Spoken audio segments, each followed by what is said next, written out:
So concave mirror ಅಲ್ಲಿ ಏನೇನು ನೋಡಿದೀವೋ ಅದನ್ನೆಲ್ಲ ಸಮರೈಸ್ ಮಾಡೋಣ. ಮೊದಲನೇದಾಗಿ ಆಬ್ಜೆಕ್ಟು ಇನ್ಫಿನಿಟಿ ಹತ್ರ ಇಟ್ಟರೆ ಇಮೇಜು ಫೋಕಸ್ ಹತ್ರ ಬರೋದು, highly diminished inverted real image. ಅದೇ ನಾವು ಫೋಕಸ್ ಹತ್ರ ನಾವು ಆಬ್ಜೆಕ್ಟ್ ಇಟ್ಟರೆ ನಮ್ಮ ಇಮೇಜು ಇನ್ಫಿನಿಟಿ ಹತ್ರ ಹೋಗುತ್ತೆ.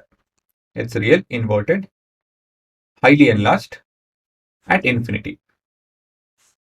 ಇಲ್ಲಿ ನೋಡಿ, ಇಲ್ಲಿ ಸ್ವಿಚ್ ಆಗಿದೆ ಅಂತ ಹೇಳಿದ್ರೆ ಆಬ್ಜೆಕ್ಟ್ ಜಾಗ ಇಮೇಜ್ ತಗೊಂತ ಇದೆ, ಇಮೇಜ್ ಜಾಗ ಆಬ್ಜೆಕ್ಟ್ ತಗೊಂತ ಇದೆ ಅಲ್ವಾ, ಉಲ್ಟಂಪಲ್ಟ ಆಗಿದೆ. ಸರಿನಾ? ಮತ್ತೊಂದು, ಬಿಫೋರ್ ಸಿ ಇತ್ತು ಅಂದ್ರೆ ಆಬ್ಜೆಕ್ಟ್ ನಾನು images between C and F. ಅದೇ ನಾವು ಬಿಟ್ವೀನ್ ಸಿ ಅಂಡ್ ಎಫ್ ಇಡ್ತು ಅಂತ ಹೇಳಿದ್ರೆ the object is at behind centre of curvature. ಇಲ್ಲೂ ನೋಡಿ, ಇಲ್ಲೂ ಕೂಡ ಸ್ವಿಚ್ ಆಗಿದೆ ಅಲ್ವಾ, ಇಲ್ಲಿ ಉಲ್ಟಂಪಲ್ಟ ಆಗಿದೆ. ಇಲ್ಲಿ ಆಬ್ಜೆಕ್ಟ್ ದೊಡ್ಡದಾಗಿತ್ತು, ಇಲ್ಲಿ ಇಮೇಜ್ ಕೂಡ, ಇಲ್ಲಿ ಇಮೇಜ್ ದೊಡ್ಡದಾಗಿದೆ. ಸೊ ಆ ಸಿನಾರಿನೂ ಉಲ್ಟಂಪಲ್ಟ ಆಗಿದೆ. ಸೊ ಇಲ್ಲೂ ಕೂಡ ಸ್ವಿಚ್ ಆಗ್ತಾ ಇದೆ ಅಲ್ವಾ, ಇಲ್ಲೂ ಸ್ವಿಚ್ ಆಗ್ತಾ ಇದೆ, ಇಲ್ಲೂ ಸ್ವಿಚ್ ಆಗ್ತಾ ಇದೆ. ಮುಂದೆ, if I keep it at centre of curvature the image is at centre of curvature.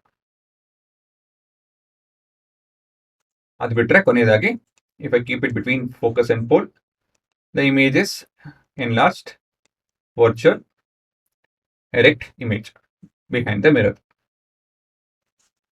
So all in one diagram. ಇದನ್ನು ಇವಾಗ ತಿರ್ಗಾ ಎಲ್ಲ ಸಮರೈಸ್ ಮಾಡ್ತೀನಿ. ಆಬ್ಜೆಕ್ಟ್ನ ನಾನು ಇನ್ಫಿನಿಟಿ ಹತ್ರ ಇಡ್ಬೋದು, ಅಟ್ ಇನ್ಫಿನಿಟಿ,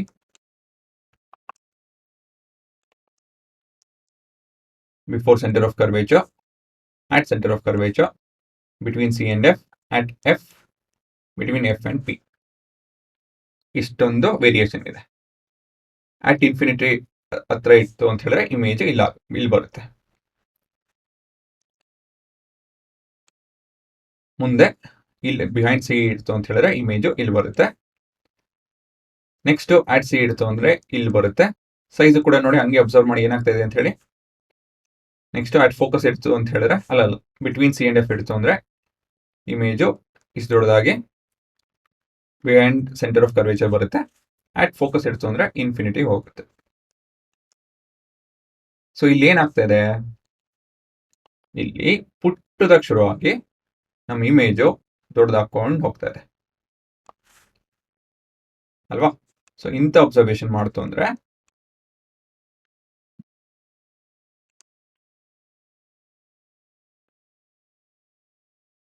ನಿಮ್ಗೆ ಸುಲಭವಾಗಿ ಎಲ್ಲ ವಿಷಯಗಳು ಜ್ಞಾಪಕ ಇರುತ್ತೆ. ಸೊ ಇದನ್ನೆಲ್ಲ ನೀವು ಜ್ಞಾಪಕ ಇಟ್ಕೊಬೇಕು. ಸೊ ಈ ರೀತಿಯಲ್ಲಿ ಜ್ಞಾಪಕ ಇಟ್ಕೊಂತು ಅಂದ್ರೆ ಎಕ್ಸಾಮ್ ಟೈಮಲ್ಲಿ ಟೆನ್ಷನ್ ಇದ್ರೂ ಆರಾಮ ಜ್ಞಾಪಕ ಬರುತ್ತೆ ಎಲ್ಲ ವಾಪಸ್ಸು. ಆಯ್ತಾ? ಕೊನೆಯದಾಗಿ you get a inverted erect enlarged image. So ನಾನು ಸ್ವಿಚ್ ಅಂತ ಹೇಳಿದ್ನಲ್ಲ, ಎಲ್ಲೆಲ್ಲಿ ಸ್ವಿಚ್ ಆಗ್ತದೆ? ಒಂದು ಇನ್ಫಿನಿಟಿ ಮತ್ತೆ ಫೋಕಸ್, ಇನ್ನೊಂದು before centre of curvature and between C and F. So ಇದು ಸ್ವಿಚ್ ಆಗ್ತಾ ಇದೆ. ಇದನ್ನ ಪ್ರಾಕ್ಟಿಕಲ್ ಆಗಿ ನೋಡೋಣ. ಏನ್ ಮಾಡ್ತೀನಿ ಅಂತ ಹೇಳಿದ್ರೆ, ನನ್ನ ಆಬ್ಜೆಕ್ಟು ಬಿಫೋರ್ ಸಿ ಇಟ್ಟು ಇಮೇಜ್ ಎಲ್ಲಿದೆ ಅಂತ ನೋಡ್ಕೊಂಡು ಮುಂದಿನದಲ್ಲಿ ಇಮೇಜ್ ಜಾಗದಲ್ಲಿ ಆಬ್ಜೆಕ್ಟ್ ಇಟ್ಟು ಮತ್ತೆ ಈ ಜಾಗದಲ್ಲಿ ನಾನು ಎನ್ಲಾರ್ಜ್ಡ್ ಇನ್ವರ್ಟೆಡ್ ಇಮೇಜ್ ನೋಡ್ತೀನಿ. ವಿಡಿಯೋ ನೋಡಿ.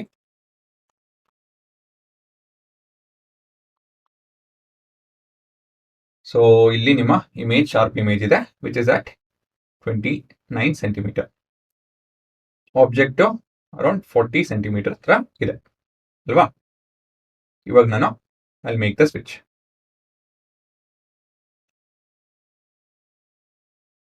ಸೊ ಆಬ್ಜೆಕ್ಟ್ ನಾನು ಮುಂದೆ ತಂದೆ.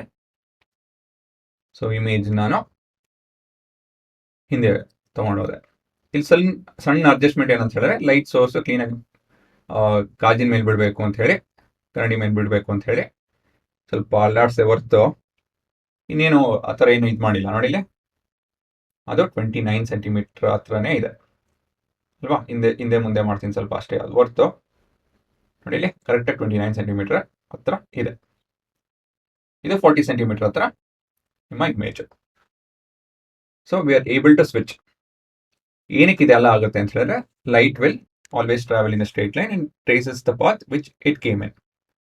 ಸೊ ಈ ಥರ ನಾವು ಸ್ವಿಚ್ ಮಾಡಿ ಈ ಥರ ನಾವು ಇದೆಲ್ಲ ಅಬ್ಸರ್ವೇಷನ್, ಸಣ್ಣ ಪುಟ್ಟ ಅಬ್ಸರ್ವೇಷನು ನಿಮ್ಗೆ ಸಹಾಯ ಆಗುತ್ತೆ. ಇದು ಎಲ್ಲಿ ಯೂಸ್ ಬರುತ್ತೆ, ಏನಕ್ಕೆ ಬರುತ್ತೆ ಅಂತ ಹೇಳಿ ಇಲ್ಲಿ ಹೇಳೋಕ್ಕಲ್ಲ. ಡಿಪೆಂಡಿಂಗ್ ಆನ್ ಸಿನಾರಿಯೋ, ನಿಮ್ಮ ತಲೆಯಲ್ಲಿ ಎಷ್ಟು ಅರ್ಥ ಆಗಿದೆ, it will make you understand things better. ಇನ್ನೂ ವಿಷಯಗಳು ಚೆನ್ನಾಗಿ ಅರ್ಥ ಆಗುತ್ತೆ. ಹಾಗಾಗಿ ಈ ಸಣ್ಣ ಪುಟ್ಟ ಅಬ್ಸರ್ವೇಷನ್ ಮಾಡ್ತಂದ್ರೆ ಒಳ್ಳೇದು. ಕೊನೆಯದಾಗಿ ನಿಮ್ಮ ಎಂಥದ್ದು ಎಲ್ಲ ಸಮರೈಸ್ ಮಾಡಿದ್ದೇನೆ, ಆಯಿತಾ. ಸೊ ಇದನ್ನು ಪಾಸ್ ಮಾಡಿಕೊಂಡು ಸ್ಕ್ರೀನ್ಶಾಟ್ ತೊಗೊಳ್ಳಿ, ಪ್ರಿಂಟ್ ತೊಗೊಳ್ಳಿ, ಬರ್ಕೊಳ್ತೀರಾ ಬರ್ಕೊಳ್ಳಿ. ಬಟ್ ಇದು ನಿಮಗೋಸ್ಕರ ಮಾಡಿರೋದು. ಸೊ ನೋಡಿಕೊಂಡು ಏನು ಮಾಡ್ತೀರೋ ನೋಡಿ.